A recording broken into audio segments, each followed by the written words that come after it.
Sway. Sway. Sway. Sway. In the morning. In the morning. In the morning. Shake goes by. Wake your fuck ass up. That crust out your eyes. Yo, Heather B, you chillin'? Chillin'. Swiggity, you know I'm chillin'. Souls of Mischief for chillin'. Chillin'. Man, shit. To this day, man, that. Do you ever feel a slave to your hit? Like, you know, you've had a few hits in your career, but that obviously it seemed to be the biggest one. You ever get, you know how you hear artists that get tired of doing the song that everybody wants you to do? Of course. Yeah, I mean, there was a time, you know what I mean, when early on when we were just like, all right, we've had our time with that. We want to move and do something different, you know what I mean? But it was actually Michael Ashburn who kind of sat us down and was like, man, y'all are tripping right now. You so lucky to you know how many artists like try their whole career to make a song that people love like that, and you trying to like fight against it, like you don't want to perform it. So kind of woke our game up, you know what I mean? Because especially at a concert, you know what I'm saying? It's like we won't try to recreate that over and over and over again in the studio, but in terms of like at a show and celebrating the love for that song and just, you know, what it represents with people, it's always a beautiful thing, you know what I mean? And that track is produced by A+, you know what I mean? So like he did A+, what up, man? He did that, he did What up, Sway, baby? You Never Knew, all that, you know what I mean? So Cab Fair, all the songs that people know and love from Hiero. Damn near they all And he all raps by too. A+. Who, A+? Of course he raps, man. Of course he raps. And he raps too. Some of the artists that are the artists who remind me of you guys a lot, who are that are out now. Is anybody y'all listen to that you like? Some of the newer artists? Joey Badass just did the 95 till infinity thing, man. Yeah, so I mean that's one. I listen to everything, man. You know what I mean? But you know, I like Crit, Black hippie. yeah, Black Opera, Underachievers. I like Underachiever. Underachievers? Yeah. We students of the game, man. You know, we keep our ear to the street, man. You know, so we listen to everything. Yeah. Y'all listen to Jake, some of the bigger artists like J. Cole or Drake and those guys? Yeah, absolutely. Yeah, definitely. Yeah, all right. Okay, cool, man. Souls of Mischief. I'm just excited to have the I know you've been talking about it all morning. I wanted to ask though, being in the game for so long, has it forced you or made you want to go out and do some outside ventures? Oh, we all got outside ventures too. You know, I mean, you can't be in the game 20 years. And I mean, I guess you can and just dedicate your life to this, but there's so much. We came in so young as teenagers. Right. I mean, we got the whole careers ahead of us and all kind of other stuff. Could you talk about it or when we come back? Or could we talk about it now? Or Yeah, we can talk about it okay, now. can we talk about some of the outside ventures? I mean, I go to Cal right now. I'm studying architecture, so I'm trying to get my master's in architecture. So when you need that crib to go with that Maybach, I'm just Call Taj. call me. All right. Festo Yeah, D, I'm in school for music theory right now, learning composition because I want to get into like film scoring, and so I had to go back to the basics and learn how to read and write music, and learn how to create music in a traditional sense and be able to write it and transfer in that form. So I'm almost out of there. Okay. I'm in IT school right now, trying to get a specific certification. I don't want to say because I'm kind of greenhorn, but also, you know, I've been producing forever, and I'm into a lot of other genres of music as well. So staying busy. You know. A+. Yeah, I'm just, you know, pimping. You know. Oh, so he got all the money. He got all the money. yeah, right. He's laughing, but he's not lying. Man, he made the most money. He made the money, Sway. The interesting thing about Souls is that there are a few there were a few gladiators in rap that had to step out of the box. Right. This is early '90s, late '80s. Rap was kind of regionalized. You know what I mean? And you know, you had your different tribes, and it was hard to get acclimated in other parts of the country. Right. Whether you're from New York, it was hard for you from New York to get acclimated in New York as an artist.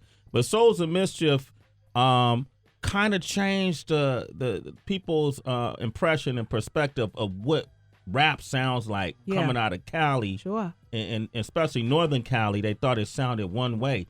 Did you guys used to get a lot of resistance when you used to travel and tour early, or people just, nah? You know what, people show love, and I have to say, shout out to the fans on the real, man. We kind of exist outside of the industry. Our fans keep us alive. So from day one, not everybody, but the listeners have showed us love, you know. And it was more like, as young people, we're very braggadocious. We was, you know, very unhumble. So we'll get up and talk a gang of shit, you know. So everywhere we went, cats would want to battle. you know, but it was more like, let me see if these niggas is really about what they talk about, more so than I don't like their music. You know, I mean, we battle cats where they come to the show, sit in the crowd, sing every single word to every single song that we were doing and make like, that's whack, mean faces. But I'm like, yeah, you know every single word to every single song that we're doing. The record came out 10 minutes ago. Yeah, so that was the only resistance, man. Like, we've always had like worldwide love. It's I don't know if it's different for other artists, but literally everywhere we touch down, I guess we're sort of kindred souls to people in those areas who represent the people who are like outside of the box or different, you know? I think you said something really important. You've been able to exist, and I say this, Kelly and I say this a lot. I don't want to exist in the industry. I want to exist outside of the industry, where the fans, regardless of what the blogs are saying or regardless of what the websites or whatever the television networks or radio stations are saying, it's really the consumer and the people that you have to establish that relationship with. That, to me, is really the old rules, but was the new rules before all of this new rules movement happened. You guys were doing that already. That was like a secret. You know, because a lot of artists like try to appeal to the industry and not appeal to the people. Yeah. Am I on one right now? No, but it's agreed. It's past the collection plate. Agreed. Facts. And you guys have always done that. Might be a Bay Area mentality. You know what I mean? Like we never trusted the industry. But the thing you already know, the thing about the Bay is that it doesn't have a big industry. You know, out there in Cali, there's L.A. Out here, of course, the Mecca is New York. Mm-hmm. There are no record companies set up shop in the Bay Area or Oakland, except for the ones that the artists out there set up for themselves. Mm-hmm. Yeah. So at whatever level they reach, whether it be Too Short or E40 or ourselves, all the different artists, it's homegrown with some kind of independent attitude from being outside, from literally being outside of the industry, having to find our way into it. So it's not like that's our full anchor when we get in the industry. That's all it ever was for us. It's like we had to work our way there, whoever you are. So when we get in the industry, we kind of had an air about us and do things in that manner. You know, have you guys considered working with some of the newer artists coming out of the Bay, like the I Am Sues and those type? You know, have y'all? Yeah, I mean, we got Hiero Day. That's like a celebration of our, you know, just what we represent in the Bay Area. So last year it was September 3rd. And we had like 8,000 people come out. You know, September 3rd, 9/3. So that's like, that's the date. And we doing it again this year, September 2nd. And we always like invite all of the up and coming cats that's in the Bay, you know what I mean, to come and perform.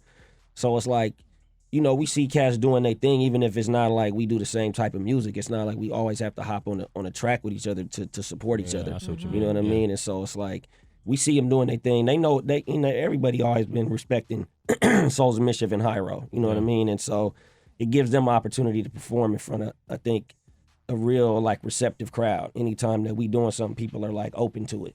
You know what I mean? And so it's dope to see like younger cats get up there in front of a like, you know what I'm saying, a serious kind of hip hop crowd. And they doing something different, but the love is always there, you know? Hey, man, can y'all look out for the older cats, too? Like, I could come out and host it or something. Come on, man, please. Come on, man. Some discrimination going on there. Come on, man, please. Come on, man. Please. Please. Y'all heard it. Y'all heard it. One time, at least. I mean, come out there. Y'all didn't have any fights, by the way. Not one. Actually, they had one started, and some Hiero fans told them to move it down the block. Damn. and the fans cleaned up the blocks afterwards too, man. That's huge for in the town cats to clean up after themselves. You know where we at. I mean, come on, it's bad. That's good. The mayor's office coming out this year supposedly to make it an official holiday for the city of Oakland. So we're stoked on that. It's Sway in the morning, only on Shade 45.